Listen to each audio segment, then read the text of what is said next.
Warmly welcome to my YouTube channel. आज हम बात करेंगे शिक्षा में प्रकृतिवाद के बारे में। पिछले वीडियो में हमने आदर्शवाद और यथार्थवाद के बारे में बात की थी। अगर आपने वीडियो नहीं देखी है तो लिंक डिस्क्रिप्शन बॉक्स में है। शिक्षा में प्रकृतिवाद, अर्थ एवं परिभाषा। प्रकृतिवाद प्रकृति को मूल तत्व मानता है। यह अलौकिक और परलौकिक न मानकर प्रकृति को ही पूर्ण वास्तविकता स्वीकार करता है। इस दर्शन के अनुसार प्रत्येक वस्तु प्रकृति से जन्म लेती और फिर उसी में विलीन हो जाती है। प्रकृतिवादी इंद्र अनुभूत ज्ञान को ही सच्चा मानते तथा उनके अनुसार सच्चे ज्ञान की प्राप्ति के लिए मनुष्य को स्वयं निरीक्षण परीक्षण करना चाहिए। प्रकृतिवादी प्रकृति को ही मूल मानते हैं। आदर्शवादी आध्यात्मिक जगत को मूल मानते हैं। यथार्थवादी यथार्थ जगत को मूल मानते हैं, लेकिन प्रकृतिवादी केवल प्रकृति को ही पूर्ण वास्तविकता स्वीकार करते हैं। इनके अनुसार प्रत्येक वस्तु प्रकृति से जन्म लेती और फिर उसी में विलीन हो जाती है।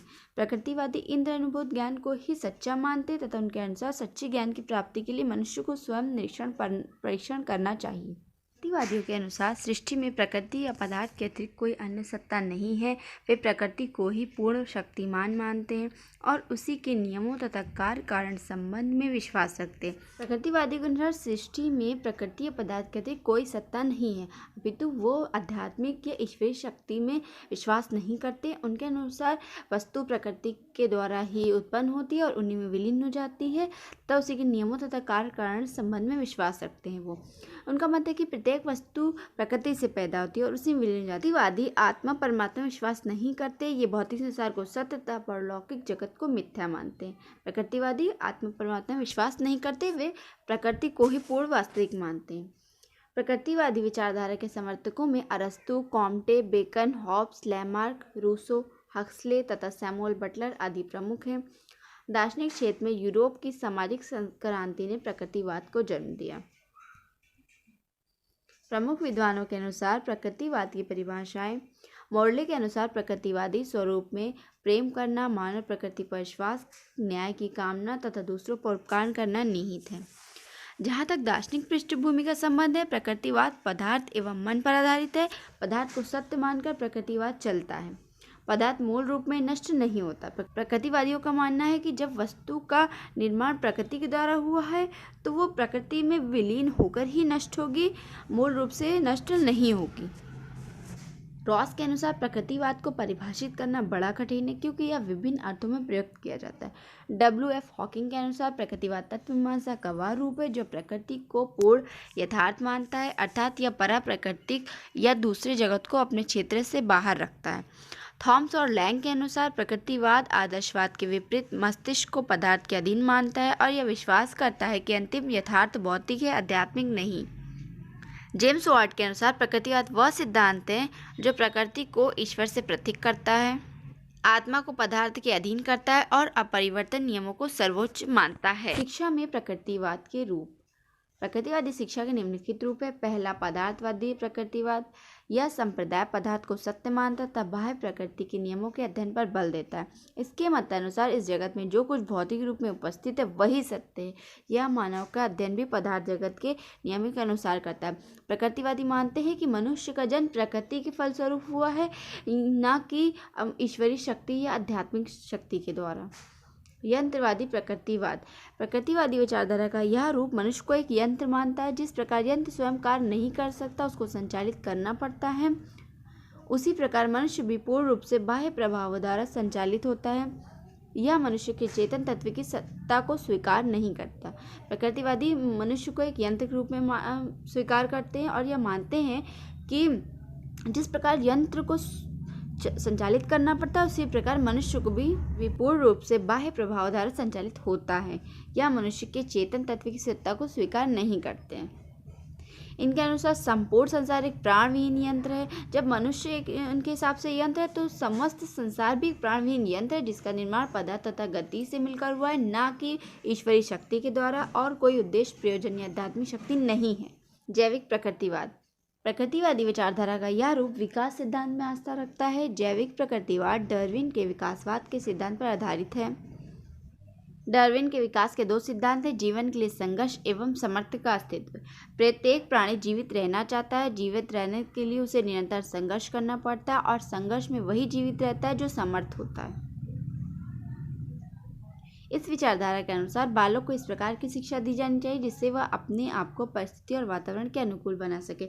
डार्विन के विकास का सिद्धांत क्या था कि संपूर्ण जीव एक चक्र के अनुभाती कार्य करता है। जैसे जैसे जीव इस चक्र से छूटता जाता है वैसे वैसे उसका विनाश हो जाता है। अतः प्रकृतिवादी यह विश्वास करते हैं कि मनुष्य को ऐसी शिक्षा दी जानी चाहिए जो उसे प्रकृति से समर्थ करने के लिए अथवा जीवन के निरंतर पहलुओं में संघर्ष करने के लिए प्रेरित कर सके। प्रकृतिवाद की विशेषताएं। प्रकृतिवादी प्रकृति को ही सब कुछ मानते हैं। इनके मतानुसार संसार के तत्व प्रकृति के नियमों के अधीन है। ईश्वर की सत्ता में इनका कोई विश्वास नहीं। प्रकृतिवादी प्रकृति को ही संपूर्ण वास्तविक मानते हैं, ईश्वरी सत्ता में विश्वास नहीं करते। प्रकृतिवादी भौतिक संसार को सत्य मानते हैं। प्रकृतिवादी इंद्रिय ज्ञान को मुख्य मानते हैं। प्रकृतिवादी यह मानते हैं कि सभ्यता तथा सामाजिक विकास के कारण मनुष्य प्रकृति से दूर होने के कारण वह दुखी और पीड़ित है, इसलिए उसे प्रकृति के संपर्क में जाना चाहिए। प्रकृतिवादी आध्यात्मिक मूल्यों में विश्वास नहीं करते। प्रकृतिवादी मानव प्रकृति पर अधिक बल देते हैं। प्रकृतिवादी शिक्षा की प्रमुख विशेषताएं।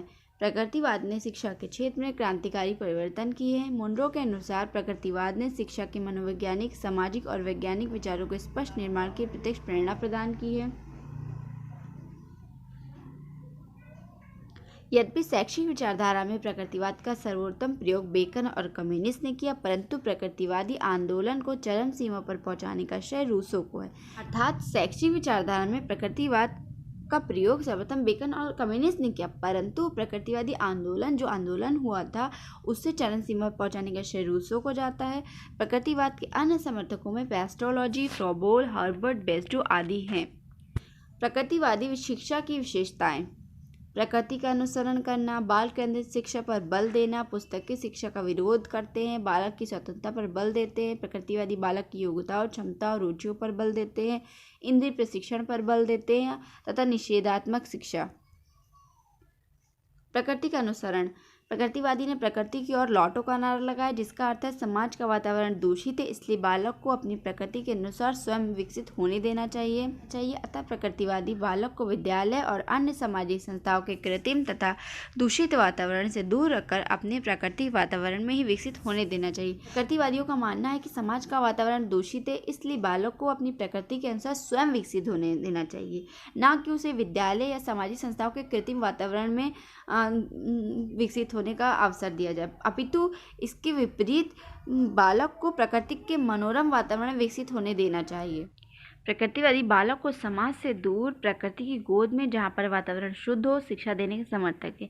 प्रकृतिवादियों का मानना है कि मनुष्य समाज के संपर्क में आके दुखी है अथवा पीड़ित है। उनकी दृष्टि में सच्ची शिक्षा वह है जो प्रकृति के द्वारा बताए मार्गों का अनुसरण करे तथा उनके मनोरम वातावरण में प्रदान की जाए। वे प्रकृति को ही सर्वश्रेष्ठ शिक्षक मानते हैं। शिक्षा पर बल। प्रकृतिवादियों के अनुसार शिक्षा बालक के लिए, न कि बालक शिक्षा के लिए। वे चाहते हैं कि बालक पर पुस्तकों का बोझ न लादकर उसे इस बात का अवसर देना चाहिए कि वह अपने अनुभवों और प्रयत्नों के आधार पर अपने विचारों का निर्माण करे।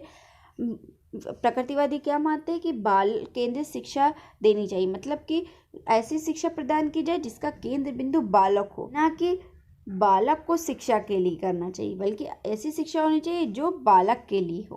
वो प्रकृतिवादी बालक को पुस्तकों के बोझ से लादना नहीं चाहते, वो उसे इस बात का अवसर देना चाहते कि वो अपने अनुभव और प्रयत्नों के आधार पर अपने विचारों का निर्माण करे और करके सीख सके। पुस्तकीय शिक्षा का विरोध। प्रकृतिवादी विचारधारा से पूर्व शिक्षा में पुस्तकीय शिक्षा पर विशेष बल दिया जाता था। प्रकृतिवादियों ने इस प्रकृति का घोर विरोध किया और करके सीखने तथा अनुभव द्वारा सीखने पर बल दिया। बालक की स्वतंत्रता पर बल। प्रकृतिवादियों का मत है कि बालक पर किसी प्रकार का बंधन या प्रतिबंधन नहीं लगाना चाहिए, उसे स्वतंत्र रखा जाना चाहिए जिससे उसके स्वाभाविक विकास में किसी प्रकार की बाधा उपस्थित न हो।